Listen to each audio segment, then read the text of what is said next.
Joining me right now is Iowa Senator, member of the Senate Judiciary, Finance, and Budget Committees, Chuck Grassley. And Senator, it is good to see you this morning. Thanks very much for being here.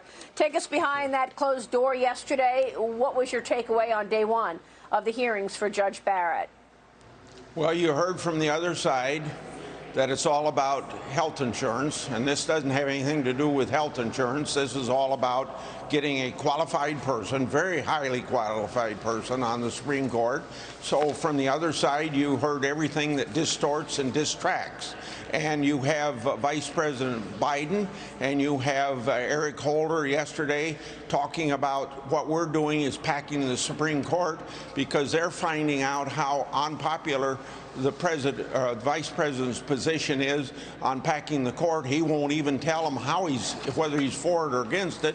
But they want us to believe that what we're doing is packing the court, where what they're talking about is adding a 10th, 11th, 12th, and 13th member to the Supreme Court so they can put people on that they want that would make law instead of interpreting law as the Constitution requires the Supreme Court to do.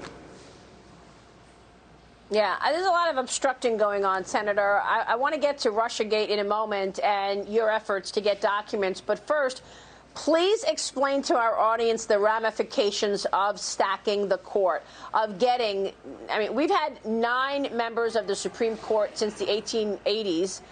They want to take that number up to 13. They would also like to change Puerto Rico and D.C., make those states so that they have more liberal senators. Give us the impact of these moves. People need to understand before they go to election, the vote on Election Day. Well, if you like bipartisanship, you shouldn't change the 60-vote requirement because it's the only place in the political system that forces bipartisanship, because when you only have 53 Republicans, you don't get anything done unless you have a lot of Democrats going along with you. So do people want partisanship? Then do away with the filibuster, make Schumer majority leader, and he's going to do that. Then packing the Supreme Court gets you to what they want to accomplish through the courts that they can't accomplish through the Congress of the United States. We're the legislative body, but a lot of things that Democrats want, they can't get through here, so they go to the courts, and the liberal judges like to expand laws that Congress passed. They like to expand the Constitution beyond the intent of the writers of the Constitution. So they want justices, so they'll put 4 more on to get around the 6-3 division of the court, which is made up of strict constructionists, so that they legislate from the court, and it becomes a super legislator. And what's wrong with that is the fact that you can't vote judges out of office. But if you don't like what I do, or anybody else, you can vote us out of office.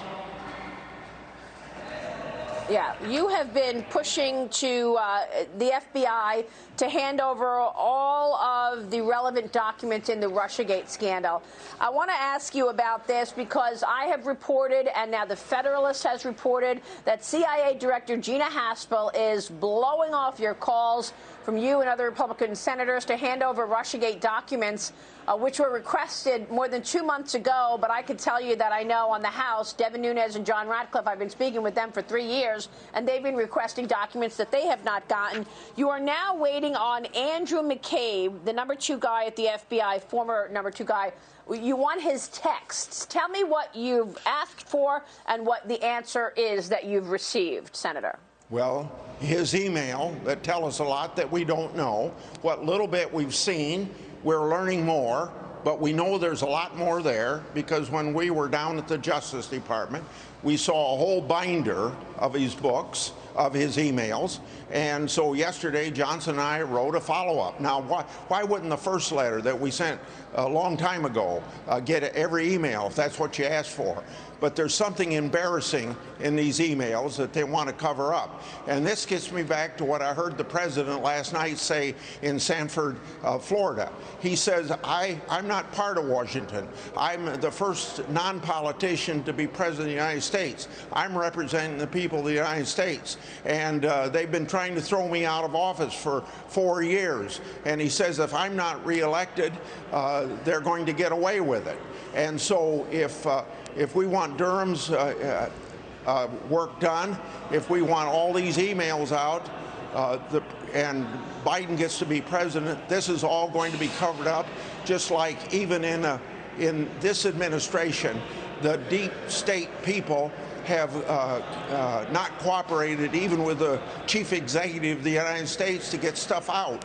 And it's kind of like Johnson had a story one time. He says, I don't like something somebody said about me, and somebody said to him, why don't you get rid of him? He says, I'm going to get rid of him. And a couple months later, the guy came back and said, did you get rid of that guy? He says, hell, we can't even find out who he is. Unbelievable. Look, what is Gina Haspel hiding? Who is she protecting?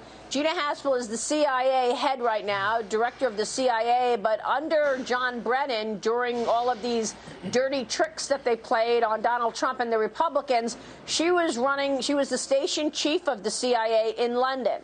So why is she pushing back at you and Senator Ron Johnson's efforts to get these texts?